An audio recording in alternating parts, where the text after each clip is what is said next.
Hello friends.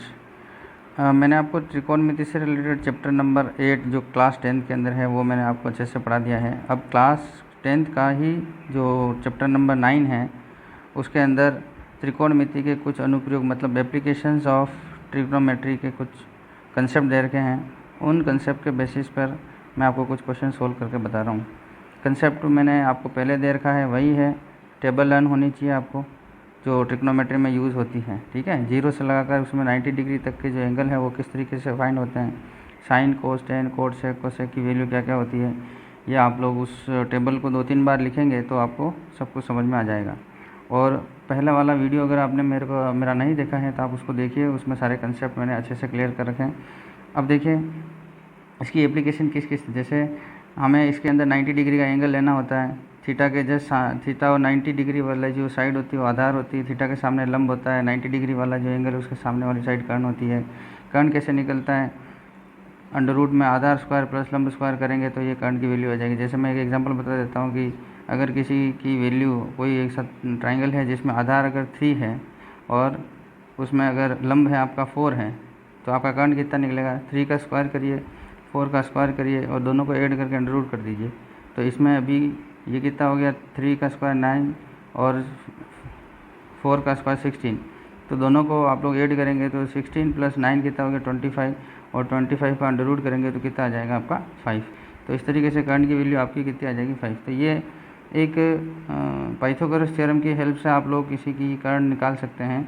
अब देखिए इस त्रिकोणमिति के जो एप्लीकेशंस हैं उसमें किस तरीके के क्वेश्चन आते हैं। देखिए आप लोग, जैसे कोई पतंग उड़ रहा है तो उस पतंग के बारे में हम लोग किस तरीके से, ये आप जो जहाँ से देख रहे हैं वहाँ से इसकी दूरी कितनी है, यहाँ से डायरेक्ट ज़मीन के यहाँ से कितनी दूरी के ऊपर है और ज़मीन से ये कितनी दूरी के ऊपर उड़ रहा है। तो इसके लिए आपको 2 बातें आपको याद रखनी है। अगर आप ऊपर की तरफ देख रहे हैं तो आपकी पलकें ऊपर की तरफ जा रही है तो इसमें कोण जो है, एंगल जो बनता है वो उन्नयन कोण बनता है। ये बात को आपको ध्यान रखनी है। इंग्लिश में इसको एंगल ऑफ एलिवेशन बोलते हैं। और ये जो एक क्षैतिज का मतलब आपका हॉरिजेंटल जो एक्सिस है, हॉरिजेंटल लाइन यहाँ से है, ठीक है। हॉरिजेंटल का मतलब जहाँ से हम लोग देख रहे हैं, ज़मीन पर खड़े रह के देख रहे हैं तो वो आपका एक्सिस आ गया। जिस जगह आपका ऊपर आकाश में उड़ रहा है तो हम लोग के उसको पतंग को देखने के लिए आंखें ऊपर की तरफ करेंगे, पल के ऊपर करेंगे तो पल के ऊपर करने का मतलब उन्नयन कोण, ठीक है। और ये आपकी वस्तु दिखाई देगी, ये दृष्टि रेखा कहलाती है। ये आपका जो है अब ट्राइंगल बन गया यहाँ से यहाँ तक। इस ट्राइंगल में ये आपका कर्ण बन गया, ये आधार बन गया, ये आपका क्या लंब बन गया। ये आधार इसलिए कह रहा हूँ कि ये कोण जो है आपका उन्नयन कोण है, ठीक है। यहाँ पे थीटा है तो थीटा और 90 डिग्री वाला आपका आधार बनता है, ठीक है। अब देखिए दूसरा वाला कंसेप्ट क्या कहता है, जैसे अगर आप किसी बिल्डिंग के ऊपर खड़े हैं और आप धरती पर कोई भी एक कोई बॉल पड़ी, कोई वस्तु पड़ी है, कुछ भी पड़ा है, यहाँ पे चेयर पड़ी है, उस चेयर को देखने के लिए आप क्या करेंगे, नीचे की तरफ देखेंगे तो पल के नीचे झुकती हैं। हम बिल्डिंग के ऊपर हैं, वस्तु नीचे पड़ी है तो पल के नीचे झुकती है, इसका मतलब आप नमन अवनमन कोण है ना, इसमें आपको इस तरह से ध्यान रखना है। अवनमन कोण कहलाता है। इससे ऊपर से नीचे देखने पर पल के झुकती है, नमन करते हैं तो इसका मतलब यहाँ पे इसको बोलेंगे अवनमन कोण। एंगल इसको इंग्लिश में बोलते हैं एंगल ऑफ डिप्रेशन।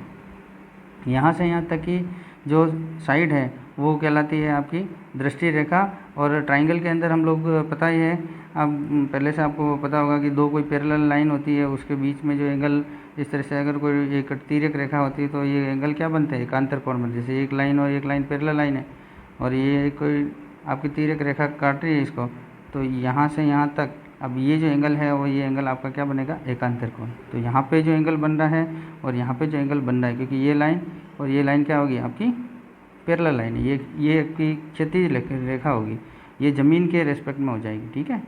तो ये एंगल और ये एंगल आपका इक्वल हो जाएगा एकांतर कोण के रेस्पेक्ट में। तो ये एक कंसेप्ट था। इस कंसेप्ट के बिहाफ पे आपको कुछ क्वेश्चन करने, जैसे मैं आपको एक क्वेश्चन करके बताता हूँ। जैसे धरती पर एक मीनार ऊर्ध्वाधर खड़ी है। देखिए ये क्वेश्चन के अकॉर्डिंग मैं सब कुछ आपको साथ में बता देता हूँ। धरती पर एक मीनार खड़ी है, ये एक मीनार बना ली मैंने। धरती के एक बिंदु से, जो मीनार के पाद बिंदु से 15 मीटर दूर है, इस धरती के ऊपर ये पाद बिंदु है, यहाँ से कोई 15 मीटर दूरी के ऊपर कोई बिंदु P है। मीनार के शिखर का उन्नयन कोण 60 डिग्री है। अगर आप लोग यहाँ से ऊपर की तरफ देखते हैं इस मीनार के टॉप पर तो ये एंगल कितना बन रहा है, 60 डिग्री। तो बताइए कि मीनार की ऊंचाई कितनी है, तो इस मीनार की ऊंचाई निकालनी है। आपको पता है थीटा के जो सामने वाली लंब होती है, थीटा और 90 डिग्री का आधार होता है, और ये आपका क्या हो गया, कर्ण हो गया। तो हमें क्या ज्ञात करना है, लंब ज्ञात करना है। तो इस त्रिभुज से आपको पता चल रहा होगा लंब और आधार ये कौन से वाले रेशो के अंदर आता है, आपको पहले से पता है, लाल बटा कक्का। लंब अपॉन आधार, लंब अपॉन आधार साइन कोस टेन, टेन के अंदर आता है। तो मैं लिख रहा हूँ यहाँ पर टेन, थीटा की वैल्यू कितनी है 60, ये 60 लिखा, इक्वल्स टू लंब कितना है, अभी यहाँ पे लंब कुछ भी नहीं है, तो हम इसको आप इसको क्यू आर भी लिख सकते हैं, यहाँ पे आप एज्यूम एक्स भी कर सकते हैं। मान लो मैंने एक्स एज्यूम कर लिया। अब पी से क्यू की वैल्यू कितनी है, आधार, आधार आपको दे रखा है 15 मीटर, तो 15 लिख लीजिए। अब वैल्यू पुट करिए, 1060 की वैल्यू, 1060 की वैल्यू होती है टेबल के according √3 equals to x upon कितना हो गया 50। एक्स की वैल्यू निकल जाएगी, एक्स इधर रखो, इसको वज्र गुणा करो, यानी क्रॉस मल्टीप्लिकेशन, तो कितना लिखेंगे 15√3।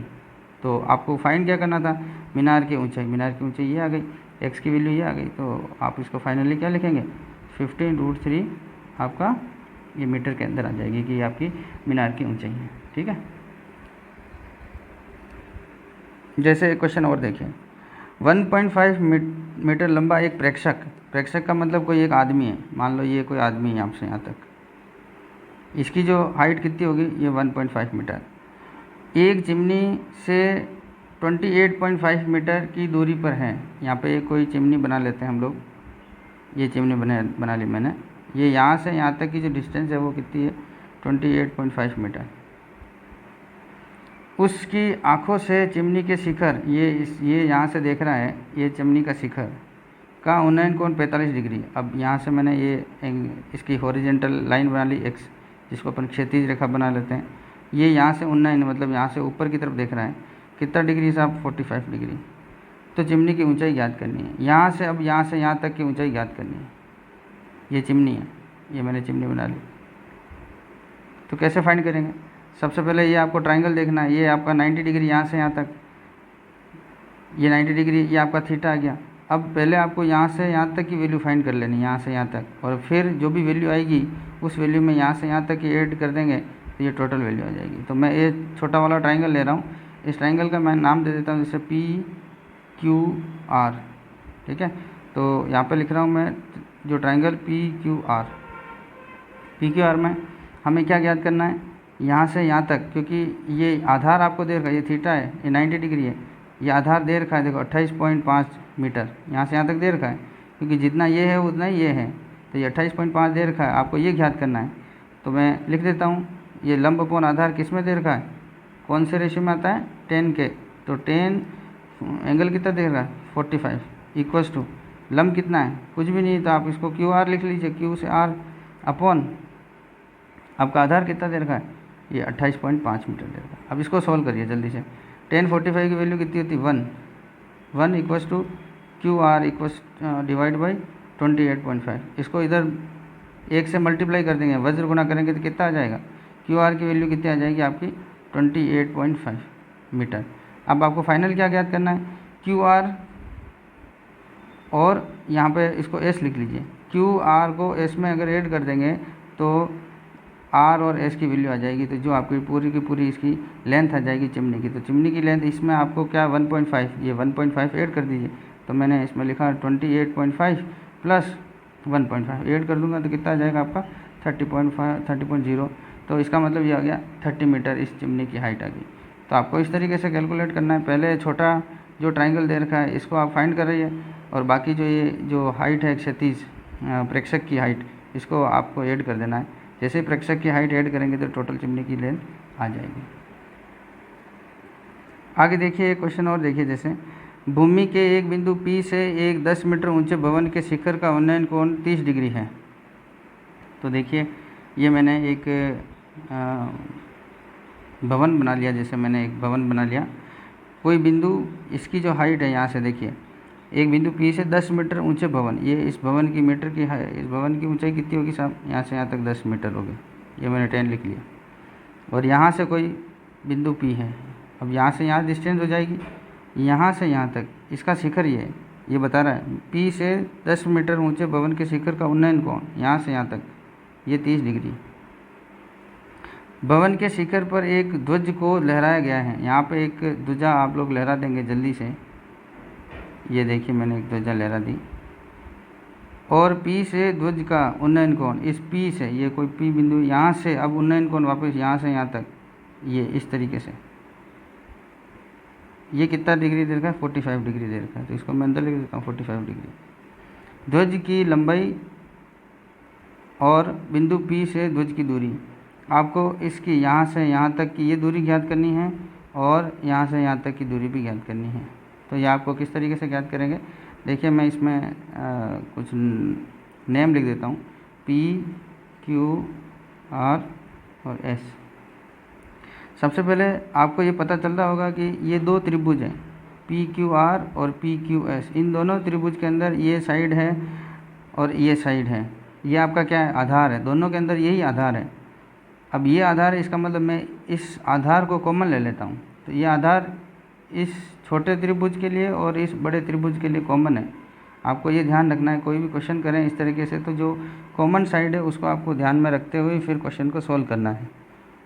तो देखिए त्रिभुज इस वाले में देखिए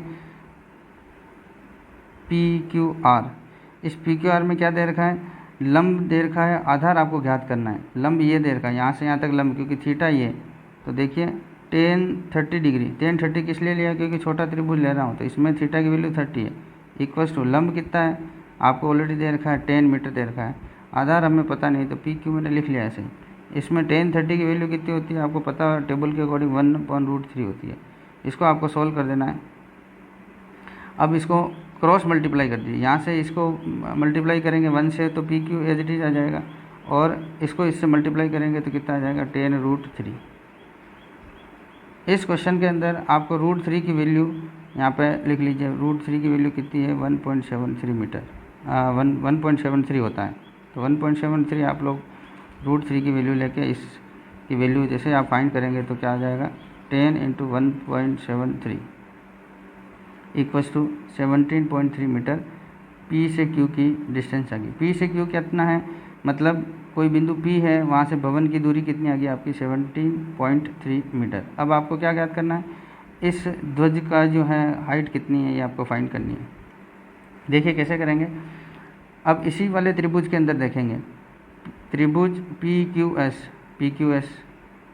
देखिए इसमें भी आपका लंब यही होगा, क्योंकि थीटा ये है, ये आधार है, तो ये लंब अपॉन आधार लिख दीजिए।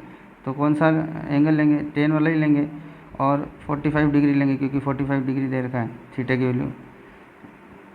दूसरा, यहाँ से लंब की वैल्यू कितनी होगी, यहाँ 10 प्लस ये वाली कितनी वैल्यू, ये कुछ वैल्यू नहीं है तो अपन इसको लिख लेते हैं R और S डिवाइड बाई, और हमें RS की वैल्यू ही फाइंड करनी है, डिवाइड बाई आधार कितना है, PQ हमें अभी फाइंड किया, PQ ये वैल्यू कितनी आ गई, 17.3 मीटर। इस टर्म को सोल्व करिए।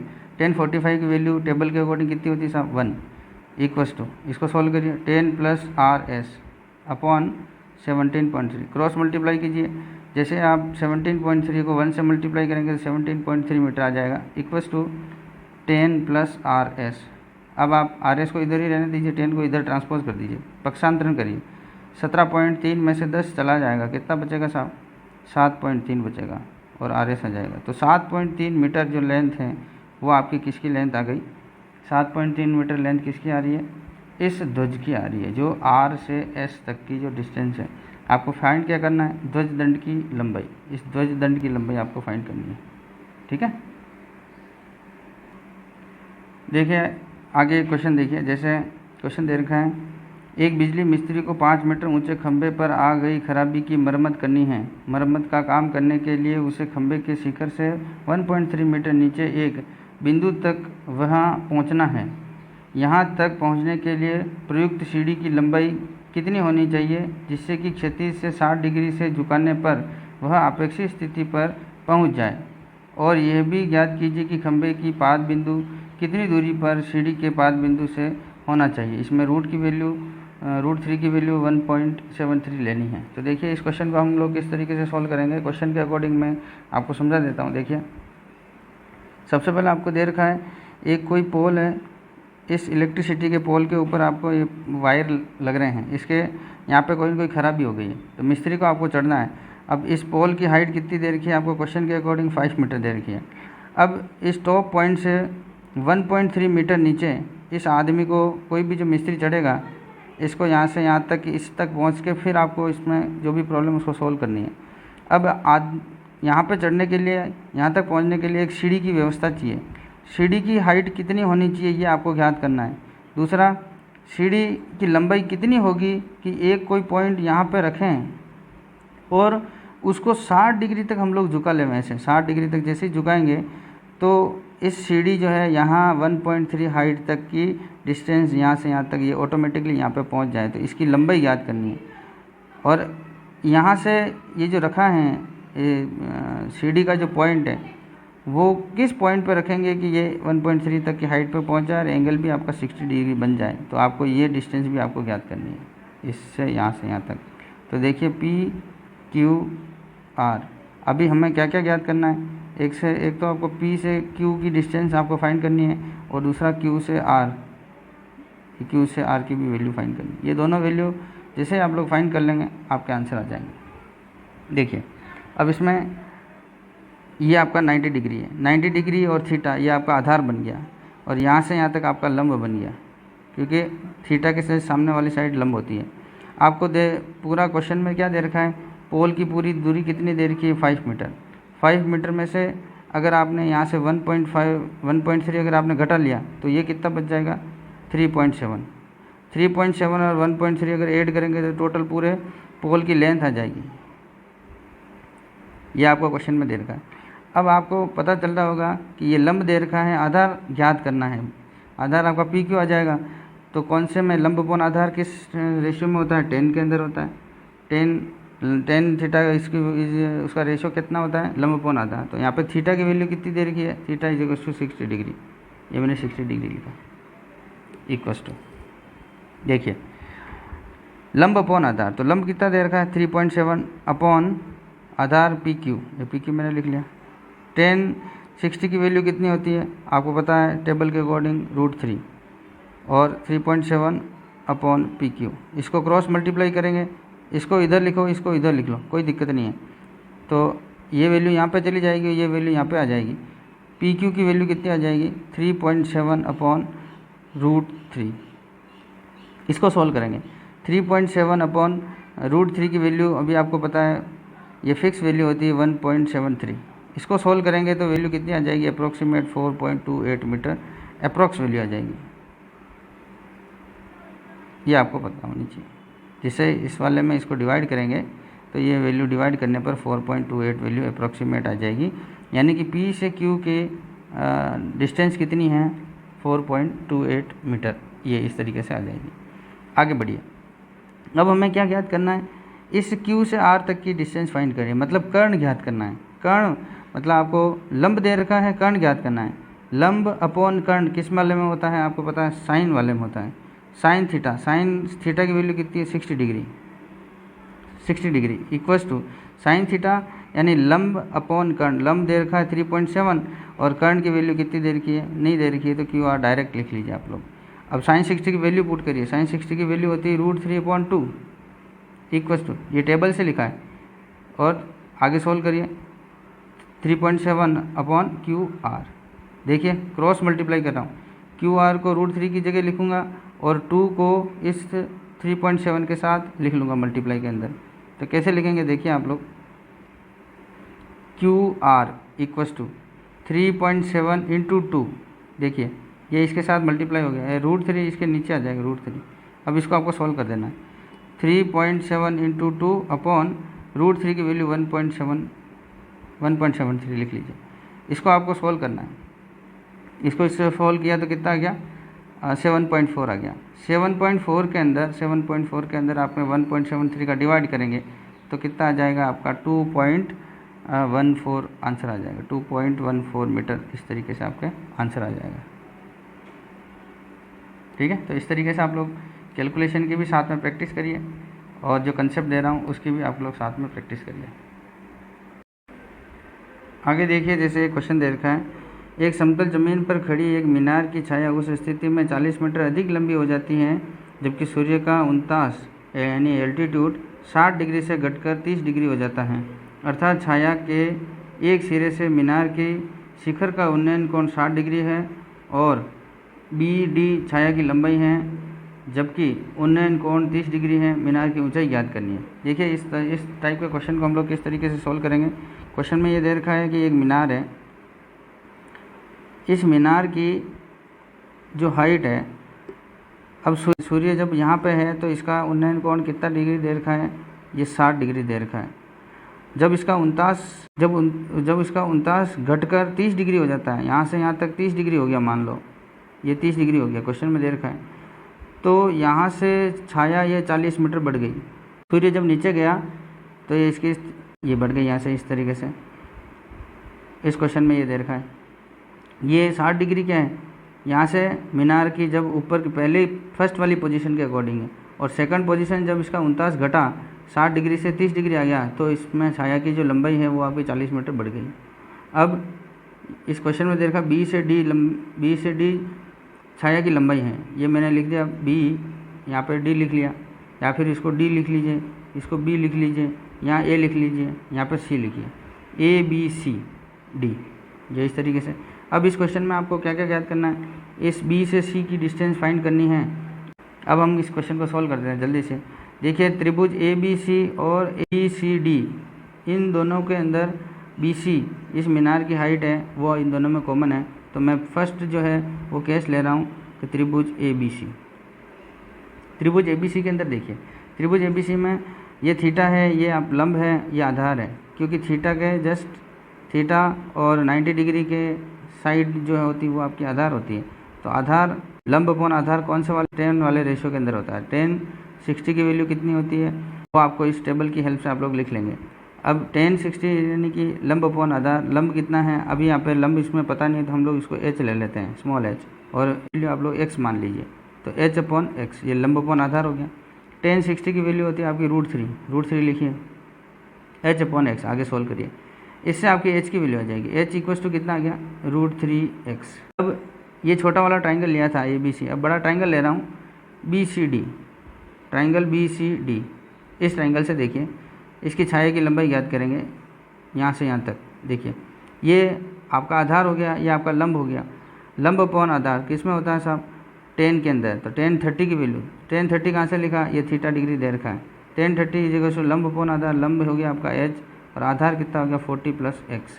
x कहाँ से लिखा, ये 40 है, यहाँ पे x है, यहाँ से यहाँ तक की दूरी है, इस 40 में ये x ऐड कर दिया, ऐसे लिखा। 10 30 की वैल्यू कितनी होती है 1/√3 equals to h upon 40 + x। इस तरीके से आपको इसको सोल्व कर देना है। h की वैल्यू अभी आपने पहले फाइंड करी, इसको यहाँ पे वैल्यू पुट करेंगे। देखिए 1/√3 equals to √3x, √3x, h की वैल्यू यहाँ से ऊपर से मैंने यहाँ पे पुट करी है, ये 40 + x लिखा। इसको आपको सोल्व कर देना है। देखिए यहाँ से इसको 1 से मल्टीप्लाई करेंगे तो ऐसा कैसा आ जाएगा 40 + x, √3 को √3 से मल्टीप्लाई कर देते हैं, ये मैंने मल्टीप्लाई कर दिया और x लिख लिया। आगे सोल्व करिए, √3 को मल्टीप्लाई करेंगे तो 3 आ जाएगा, x लिखेंगे, ये आपका 40 + x आ रहा है। फिर से आगे सोल्व करिए, x को इधर भेज दीजिए, 40 को इधर ही रहने दीजिए, ये 3x - x, माइनस कैसे लिखा, प्लस था उधर चला गया, RHS में तो साइन चेंज हो गया, प्लस का था तो माइनस हो गया। इसको सोल्व करेंगे तो कितना आ जाएगा 2x। अब x की वैल्यू देखिए, ये आपका 40 / 2, इसमें इसको डिवाइड करेंगे तो कितना आ जाएगा 20 आ जाएगा x। h की वैल्यू क्या है, h की वैल्यू आपको पता है √3x। तो फाइनल आंसर ये x की वैल्यू 20 है, वो इसके अंदर पुट करिए, तो h की वैल्यू आपकी आ जाएगी 20√3 मीटर। यही आपको फाइंड करना था। कितना आ रहा है 20√3 मीटर। इसका मतलब इस मीनार की जो हाइट है वो कितनी है 20√3 मीटर। ये आपको इस तरीके से कैलकुलेट करना है। आगे देखिए क्वेश्चन, एक बहुमंजिला भवन के शिखर से देखने पर 8 मीटर ऊंचे भवन के शिखर, इसका मतलब 2 भवन हो गए। यहाँ पे एक भवन बनाया जिसकी हाइट कितनी होगी 8 मीटर, और एक बहुमंजिला 2 मंजिल का भवन बना दिया, जैसे ये 1 मंजिल होगी, यहाँ से यहाँ तक, यहाँ से यहाँ तक, यहाँ से यहाँ तक 8 मीटर, तो यहाँ से यहाँ तक भी 8 मीटर हो गया। ये इसकी 1 मंजिल होगी, ये इसकी दूसरी मंजिल होगी, ठीक है। और तल के अवनमन कोण क्रमशः यहाँ से तो शिखर है, ऊंचे भवन के शिखर और तल, शिखर से तो कितना हो गया आपका 30 डिग्री, ये अवनमन कोण यहाँ से यहाँ तक 30 डिग्री है, यहाँ से अवनमन यानी कि ऊपर से नीचे देखने पर ये आपका क्षैतिज हो गया। यहाँ से ये कितना डिग्री दे रखा है साहब 30 डिग्री क्वेश्चन में, और 45 डिग्री, 45 माने पाद तक, तल तक। अब यहाँ से यहाँ तक ये देखिए मैंने यहाँ पे इस तरीके से लाइन ड्रॉ करी है, और ये एंगल कितना बन गया यहाँ से यहाँ तक, ये आपका आ गया 45 डिग्री, यहाँ से यहाँ तक 30 डिग्री। 2 मंजिला भवन की ऊंचाई यानी कि यहाँ से यहाँ तक आपको ज्ञात करनी है, यहाँ से यहाँ तक, और दोनों भवनों के बीच की दूरी ज्ञात करनी है, यहाँ से यहाँ तक भी आपको ज्ञात करनी है। ठीक है, तो ये भी ज्ञात करना है और ये भी ज्ञात करना है। अब देखिए आप किस तरीके से सोल्व कर पाएंगे। हमें वैल्यू जो दे रखी है मैंने लिख ली, यहाँ से यहाँ तक 8 मीटर दे रखा है, यहाँ से यहाँ तक भी 8 मीटर हो गया, किसके रेस्पेक्ट में, ये कि पैरेलल लाइन बन गई। अब देखिए मैंने आपको एकांतर कोण बताया, ये एक क्षैतिज रेखा होती है, और ये भी अब इस लाइन के पैरेलल में अगर ये लाइन है तो यहाँ से यहाँ तक जेड बन रहा है, ये 30 डिग्री, तो ये भी आपका कितना बन जाएगा 30 डिग्री। यहाँ से यहाँ तक ये जेड बन रहा है, ये 45 डिग्री, तो ये भी कितना बन जाएगा 45 डिग्री। अब मैं ये छोटा वाला ट्राइंगल लेके पहले कर देता हूँ। छोटे वाले ट्राइंगल के अंदर देखिए, छोटा वाला ट्राइंगल और बड़े वाले ट्राइंगल, इन दोनों ट्राइंगल के अंदर ये वाली साइड दोनों में कॉमन है, जितना यहाँ से यहाँ तक है उतना ही आपका यहाँ से यहाँ तक है। अब इसमें नोटेशन कर, इसमें लिख देता हूँ जैसे कि ए बी सी डी और ई, इस तरीके से मैं नोटेशन किया। तो ट्राइंगल में ले रहा हूँ A B C, triangle A B C, इसमें देखिए जल्दी से, ये थीटा है 90 डिग्री है, इसका मतलब आधार ये हो गया, लंब कितना है बी से सी, बी सी अपॉन आधार कितना हो गया ए बी लिख लिया मैंने।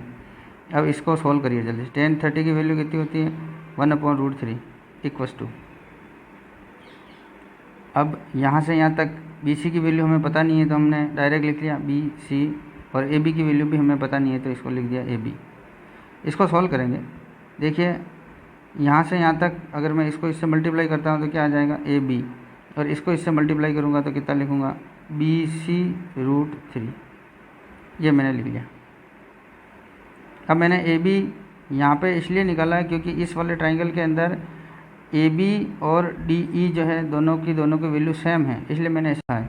तो मैं यहाँ पे पहले लिख देता हूँ कि ए बी इक्वस टू कितना है आपका ये डी ई, क्योंकि यहाँ से जितनी दूरी है वही इसकी भी दूरी है, इसलिए ठीक है ना, इसलिए मैंने यहाँ पे इस तरीके से लिखा है। आगे देखिए, अब ट्राइंगल में ये ले रहा हूँ दूसरा वाला बड़ा ट्राइंगल DEC या CDE, आप कुछ भी लिख सकते हैं, आगे पीछे कोई दिक्कत नहीं है। अब इस वाले ट्राइंगल के अंदर देखिए वही थीटा आपका ये है तो ये 90 डिग्री है, तो tan 45 डिग्री इक्वस टू लंब अपॉन आधार यहाँ से यहाँ तक अपॉन ये। अब यहाँ से यहाँ तक हमें पता नहीं है तो हम इसमें डायरेक्ट नोटेशन लिख लेंगे, जैसे कि BC, ये मैंने BC प्लस ये 8 मीटर दे रखा है 8 मीटर लिखिए, अपॉन में D से E, ये DE, ये मैंने लिखा D और E। इसको सोल्व करिए, tan 45 की वैल्यू कितनी होती है साहब 1, इसको सोल्व करेंगे BC प्लस 8 अपॉन DE। अभी आपने थोड़ी देर पहले लिखा DE की वैल्यू AB है, अब इसको सोल्व कर देंगे तो यहाँ पे क्या लिखेंगे AB इक्वस टू DE, क्योंकि AB DE दोनों इक्वल है तो मैंने आपस में इस तरीके से लिख लिया इक्वस टू, कुछ इसमें ऐसा नहीं है कि आपको कन्फ्यूज़न होना चाहिए, दोनों एक ही वैल्यू है, इक्वस टू BC प्लस 8, ये BC यहाँ पे इस तरीके से लिखा है, इसको इससे मल्टीप्लाई किया तो D आ गया और DE AB के इक्वल है, ये वैल्यू आ गई। अब आपको पता है कि जहाँ भी AB लिखा हुआ है, जहाँ पर भी AB लिखा है, अभी आपने AB की वैल्यू पहले ऊपर फाइंड करी तो AB की वैल्यू यहाँ पे लिख लेंगे इसके अकॉर्डिंग, क्योंकि इसमें BC भी आ रहा है, इसमें भी BC AB की में पहले आपने फाइंड किया था। अब देखिए मैं इसमें क्या लिख रहा हूँ कि AB जहाँ पे लिखा है, ये AB लिखा है, इसमें वैल्यू पुट कर रहा हूँ BC, ये ऊपर से लिखा मैंने AB की वैल्यू BC√3, ये BC प्लस 8 लिखा इक्वस टू में AB की वैल्यू मैं ऊपर से पुट कर रहा हूँ BC√3, ये BC√3। इसको सोल्व करिए, BC एक तरफ कर देते हैं, यहाँ पे कर रहा हूँ देखिए थोड़ा सा, BC एक तरफ करेंगे तो BC√3 ये प्लस का था, इधर आएगा तो माइनस का बन जाएगा, BC equals to 8 equals to यानी प्लस का 8 इधर बचेगा तो प्लस लिखने की ज़रूरत नहीं है, आपको मैंने पहले बता रखा है। अब BC इसमें दोनों में कॉमन निकाल लीजिए तो √3 - 1 इक्वस टू 8, इसको सोल्व करिए, BC इक्वस टू 8 अपॉन √3 - 1, ये वैल्यू आ रही है। मैंने आपको पहले बता रखा है कि जब भी रूट के साथ ऐसा कोई टर्म आए, ऐसी कोई नंबर आए जिसमें बीच में माइनस हो, तो हम इसमें क्या करते हैं, सेम नंबर यही का ये लिखेंगे, लेकिन प्लस करके ऊपर नीचे आप मल्टीप्लाई कर देंगे। देखिए मैं थोड़ा सा यहाँ करके बता रहा हूँ। 8/√3 - 1 इसको सोल्व कर रहा हूँ, मल्टीप्लाई करके √3 + 1/√3 + 1 ऐसे करना है। ये सेम, अब ये पूरा नंबर, ये भी पूरा नंबर कट जाएगा, बचेगा 1। 1 को इस नंबर से मल्टीप्लाई करेंगे तो कोई चेंजेज नहीं आएगा, लेकिन हमारा क्वेश्चन सोल्व हो जाएगा। देखिए BC, ये मैंने BC इक्वल लिखा, 8 इंटू जो भी वैल्यू ऊपर वाली थी इसको मैंने एज लिख लिया, 8 bracket √3 + 1 upon a - b into a + b। तो ये आइडेंटिटी -b², यहाँ पे होता है a + b और इंटू a - b। तो ये आइडेंटिटी यहाँ लिखी हुई है, तो आपको इस वाले को इस फॉर्म में लिख सकते हैं। तो ये कितना है आपका √3 का स्क्वायर माइनस 1 का स्क्वायर, ये मैंने आइडेंटिटी यहाँ पे पुट करी। इसको आपको सोल्व कर देना है। देखिए कितना लिखेंगे, √3 + 1, ये ऊपर का एच डी लिखा है, मैंने एच डी लिख लिया, कोई दिक्कत नहीं। √3 का स्क्वायर करेंगे तो कितना 3 बनेगा, 1 माइनस का लिखा 1। इसको फिर फर्दर सोल्व करिए, 8 इंटू √3 + 1 जैसा है वैसा लिखा, इस 3 में से 1 चला गया तो 2 बचा, 2 से इसको काट दिया तो कितना बच गया 4। तो ये आपका फाइनल आंसर आ रहा है BC। BC की वैल्यू कितनी आ गई, 4 इंटू √3 + 1। ये आपको यहाँ से इस BC यानी यहाँ से यहाँ तक, लेकिन आपको फाइंड क्या करना है, इस C से E तक की लाइन फाइंड करनी है। तो C से E की वैल्यू फाइंड करने के लिए हमें इस 8 + BC करना पड़ेगा, 8 + BC। अब देखिए 8 + BC की वैल्यू अभी हमने फाइंड करी, 4 इंटू √3 + 1। इस 4 को इन दोनों नंबर से मल्टीप्लाई करेंगे। देखिए आप 8 + 4 √3 + 4 को 1 से मल्टीप्लाई करेंगे 4। इसको सॉल्व करिए जल्दी से, 8 और 4 कितना हो गया 12 + 4 √3। आगे देखिए इस CE, अब इसमें कॉमन निकाल लीजिए, कितना कॉमन आ रहा है, 4 कॉमन आ रहा है, 4 कॉमन निकालिए। 4 का डिवाइड इसमें, यानी 4 की टेबल चलानी है, जब तक 12 आए रुक जाना है, यहाँ पे लिख देना है, प्लस इसमें डिवाइड किया तो ये दोनों कट गया तो क्या बचा √3। ये आपका मीटर, यानी कि ये CE क्या है, CE आपकी, और इन दोनों भवन के बीच की दूरी कितनी है DE आपने पहले ही फाइंड कर ली। तो AB के अकॉर्डिंग आपको, अगर आपको फाइंड करनी है तो जो भी BC की वैल्यू भी आपने ये फाइंड करी थी, ये BC, तो BC √3 कर देंगे। देखिए अगर आपको D से E की वैल्यू फाइंड करनी है तो D से E की वैल्यू कितनी है, वही आपकी AB की वैल्यू है। अब AB की वैल्यू जो है वो आपको इस तरीके से लिखेंगे, 4 √3 + 1 और इसको आपको √3 से मल्टीप्लाई कर देंगे, ये भी मीटर के अंदर आंसर आ जाएगा, दोनों भवनों के बीच की दूरी। ठीक है, तो इस तरीके से क्वेश्चन को सोल्व करना है।